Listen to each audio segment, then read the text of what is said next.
just in time for Halloween. But the factory level's pretty long, so it's going to be after Halloween. Aww. So we'll see you guys in November for the spirit of Halloween lives on.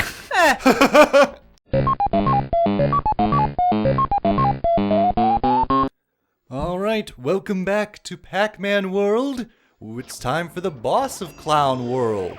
Send in the clowns. We're attending the Clown Prix. The Clown Prix, Smithers. I've been watching The Simpsons a lot. Yeah. So these are the actual clowns. And you gotta beat them in a race. And this is a very awkward race because it still controls like a platforming level. Like, you still use a control stick. It doesn't control like Mario Kart. And when you play a lot of Mario Kart, you just get used to the idea that it's Mario Kart. Whereas this just kind of like slides around, and it feels awkward at first. It's not too difficult. It just takes a while to adjust to. Well, it looks like it's also like bumper cars. Yes. And you want to avoid the bombs, which I am doing a very poor job of doing. And you have to get in first. Not second. Not third. You have to Second get is in only first. the first to lose. Yes. If you ain't first, you're last.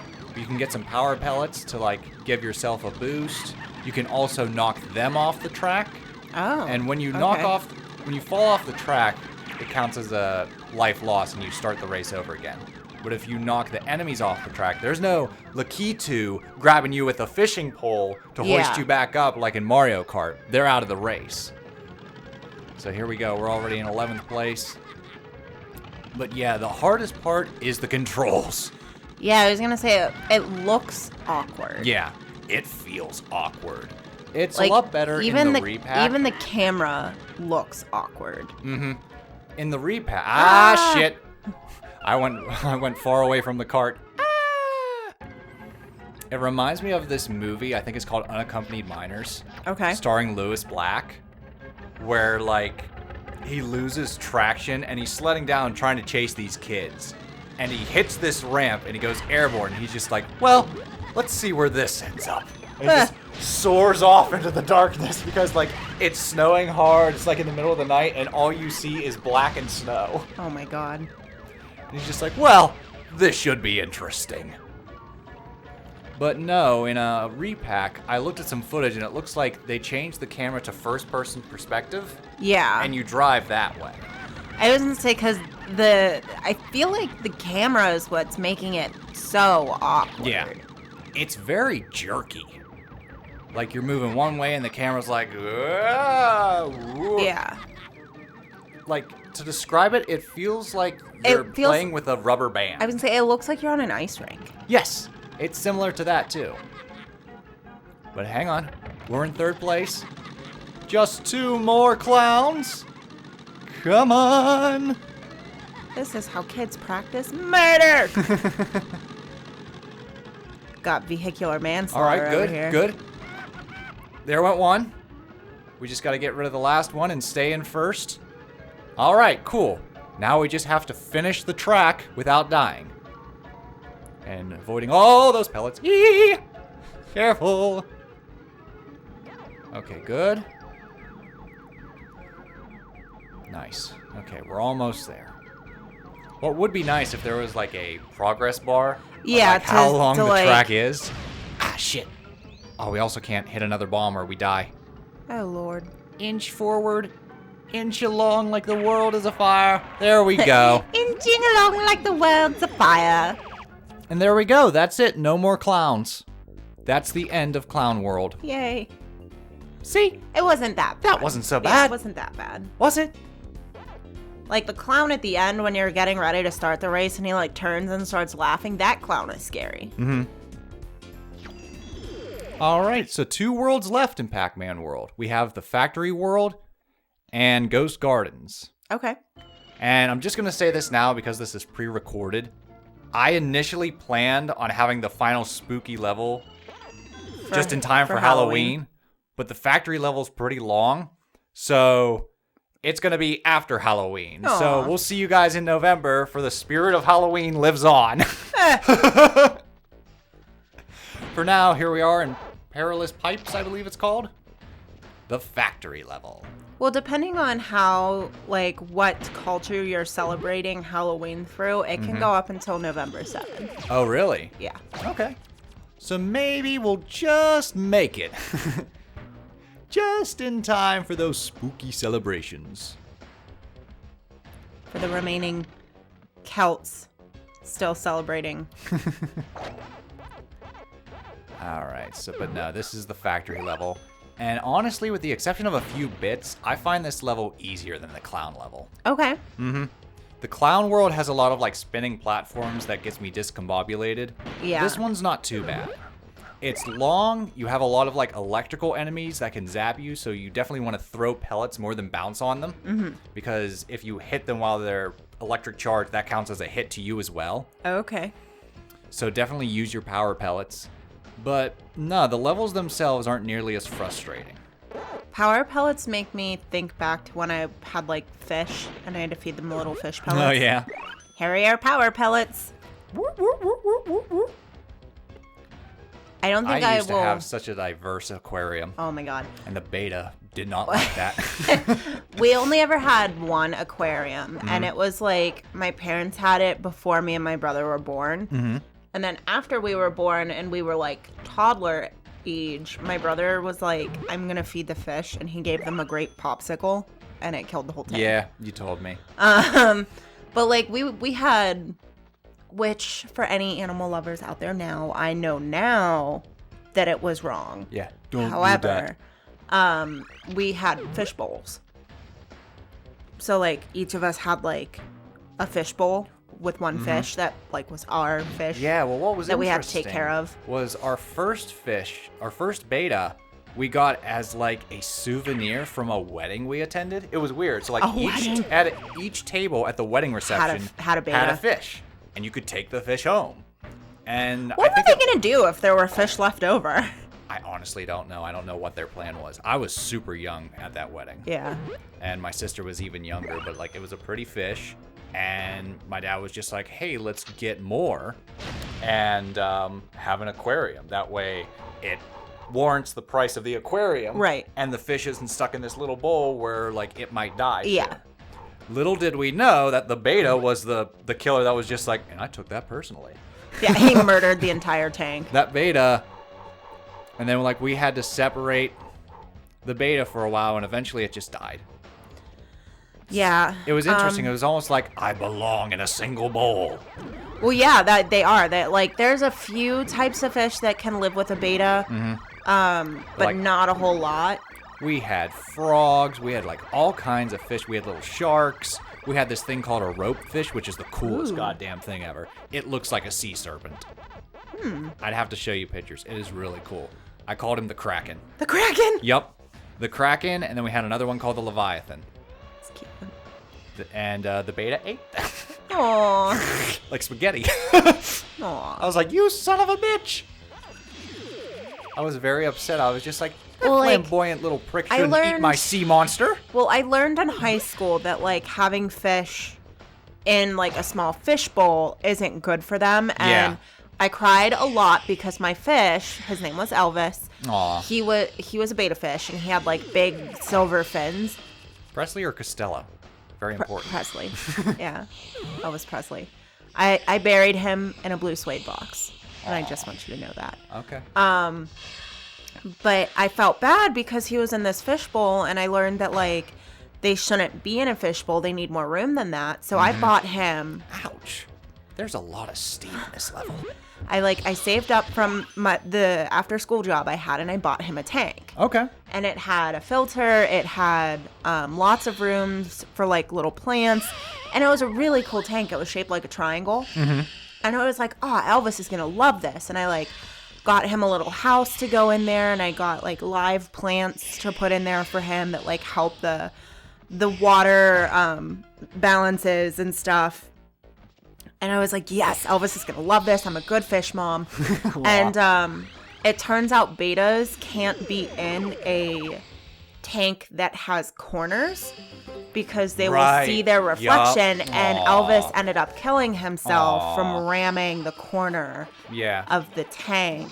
And I cried so hard because I killed Elvis. Did you have like one of those like wallpapers for your tank? No. See, we had one of those, so we didn't have that happen. So, yeah, so he didn't. The beta ram ended the up just corners. killing all the fish, so we put it in a round bowl. Yeah, and then it and died. it just stayed. It didn't die immediately. Yeah. It still lasted a good couple months, but eventually it died. Yeah. And like in my mind, I was just like, I don't know how long fish are supposed to live, so I'd Think say about- we did pretty good. And it's wild because I remember the very first fish. For a fish that I immediately wanted to catch and flush down the toilet, Yeah. but my parents were against it. Well, the very first fish that I Killed my sea ever monster. got was a fair goldfish. Okay. And I named him Bob Of course because you did. I was like in kindergarten. Bob, what a ridiculous name for a fish. But his name was Bob, and Bob lived until I went to high school. That's So impressive. he lived for like 4 or 5 years. No, longer than that. Well, yeah, that's Probably how close to long- like 6 or 7 years I had that fish. And That's I will how never. long the aquarium lasted, 3 years. Because through the course of 3 years, He we just got ate. more fish, and more Yeah. fish just disappeared. And I was just like, all right, who's killing these fish? Because the frogs didn't even last a week. The frogs were gone. I was just like, didn't we have frogs? I was like, are they hiding? And we cleaned out the tank and stuff, and like, frogs were gone. I was just like, what the shit? And like, it came to where there were like 2 fish, It's a murderer in the the tank. beta, and the rope fish. And for the longest time, they're like, it's the rope fish. It looks like a goddamn sea monster. And then the rope fish left. And it was just like, all right, gotta be the beta, because the other fish, there's no physical way this fish would eat the rope fish. It's too small. This thing was like a minnow. And yeah, then it was the beta, and three years had gone by, and we're just like, well, we had a good run. Put it in the round tank. A couple months later, it just belly up. Yeah. I was like, well, It starved. You took away its gourmet meals. yeah, we put like little regular Little fish fish food, and they're pellets in like, it? the fuck is this? Yeah. I've been living like Jeffrey Dahmer for the past couple of years. What are you doing to me? Yeah. I don't think I'll ever forget that. It was so funny because Not when. Jeffrey Dahmer. Who's the one that ate skin? Charles Manson? No, Jeffrey Dahmer was a cannibal. He was? Okay. Yeah. All right. Whichever name, that's how the joke works. Just Yeah.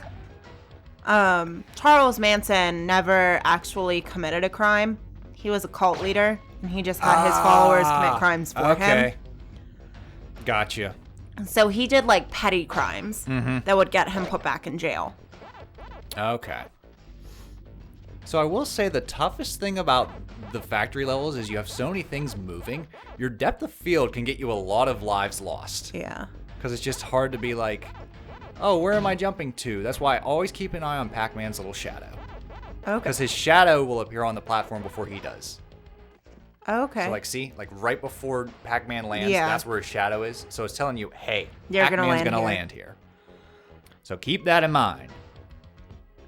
But yeah, whenever Bob died, I was such a wreck because Ah, shit! See what I mean? he was my I responsibility. thought I was gonna land on the platform. Didn't happen. He was like my responsibility, and I had him for so long, and I loved Bob. Yeah. I really did. And my mom was at work, so it was just my dad at home, and he like didn't know what to do, so he let me stay home from school. Aw. And he wrote me a note for the next day that said, It's that I weird lost how a your pet. childhood stories sync up to my mother's childhood stories. My mother would come home from school with like a duck, or like a little chick, or she'd always talk about animals she had and she'd bring home, and her mother would be like, "What did you bring now? Empty your pockets. What's in your Yeah. bag?" And like you tell me these things, and it's The just only like like secret animal that I tried they to always sneak say, home. you marry your mother. Oh God, I hope not. The only animal I ever tried to sneak home without my mom knowing, which I don't even know how I thought I would get away with it, was Eddie the duck. Quack. Yeah, that was the only animal that I tried to like sneak home.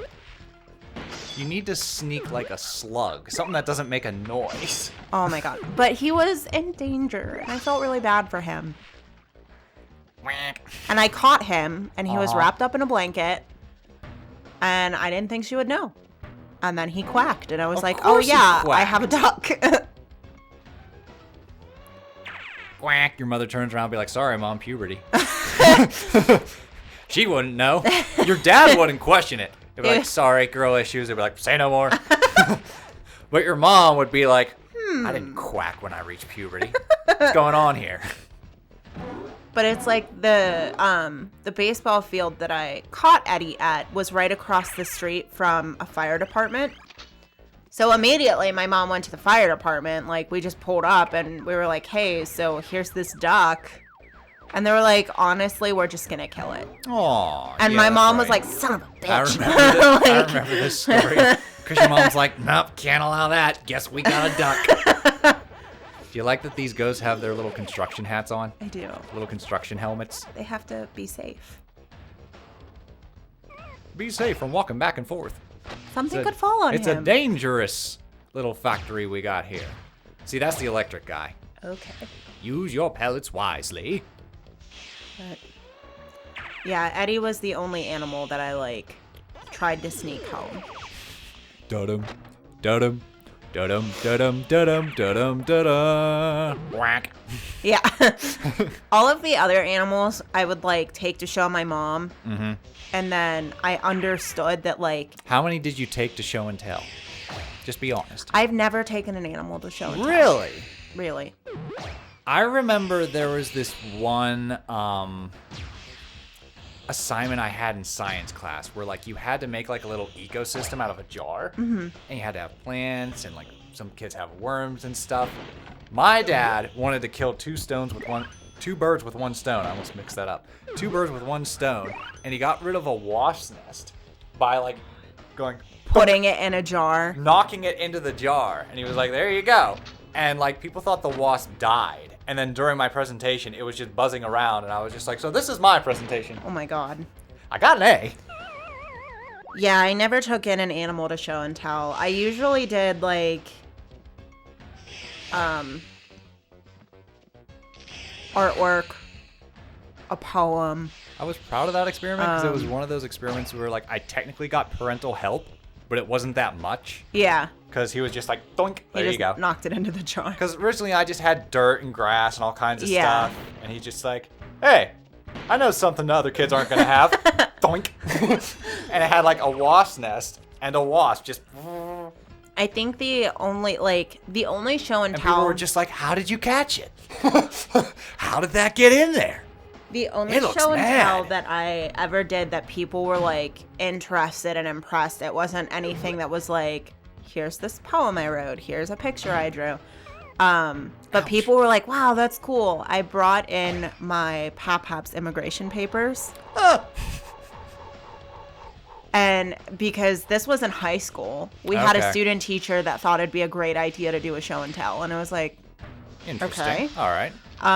But it was... Show and tells died for me after, like, 4th grade. Yeah. Oddly enough, I didn't really have that many show and tells. I had a lot in 1st, 2nd, and 3rd grade. But, like, it was for history class, so people were actually interested. Mm-hmm. And, like, oh, cool. Because it had, like, the Ellis Island stamps and all that stuff, so. I think the last, like, presentation I remember was in 7th grade, and it was, like, bring a prop related to a job that you want. So, like, you have to bring a prop related to the job and explaining, like, why that's the career you seek. I remember that one. What'd you take? I believe I took, like, game design manuals and stuff like that, talking about how I wanted to design video games. I think that's what it was. Because it was up until the 6th grade that I wanted to be a zookeeper. And then it shifted to game design because, like, I just played a lot of video games. Yeah. And I was just like, I want to make one. I want to make some myself. And then with animals, I realized that I had, like, a lot of phobias with different animals. And I only wanted to take care of specific animals. And I don't think that could have happened. No. I think it's, like, all or nothing. To be a zoologist, like, you'd have to deal with all of them. Yeah. But if you wanted to just work with, like, say you just wanted to work with the lions. No, like, oddly enough, I just wanted to work with either fish or reptiles. Okay. I wanted nothing that to do with, I feel like bears that or I feel like lions. you could have, because that they are a very specific type of animal that require special care. Yeah. Whereas, like, I wanted to be a vet. I wanted to be a vet all the way up through high school. Like, even when I was really little and people were like, oh, what do you want to be when you grow up? I want to be a vet. Okay. I've always wanted to be a vet. And then I shadowed my vet and almost passed out. What does that mean? So because I wanted to be a vet, my mom went to our family vet that we took our dogs to. And we were talking, and I was like, yeah, I really want to be a vet. And they let me shadow for the day. Oh, so I got to around? go in and go through the day with them. And it was a really cool experience, but it definitely made me realize I didn't want to be a vet. Okay. I would still have loved to work with animals. I wish I would have thought of something different. Mm-hmm. But it was I watched them. Lots of spay and neuters, which were fine. I was okay watching that. And then I watched them declaw a cat, and I almost passed out. Yeah, you told me that story before. And then listening to them deal with customers that were they just wanted to put their animals down. Aww. There was no reason. They were just we don't want it anymore. Aww. And it broke my heart. And I was Yeah, I can't do that. nope, I'd can't do murder that for a living. someone. All right, so yeah, this was kind of a sad episode. Maybe a little bit. Anywho, It was fine. It was about animals. it was about the lovely little animals. And they're murdering All right. fish. Well, next up, more of the factory. There's no animals in this factory. Fish serial killers. Toodles!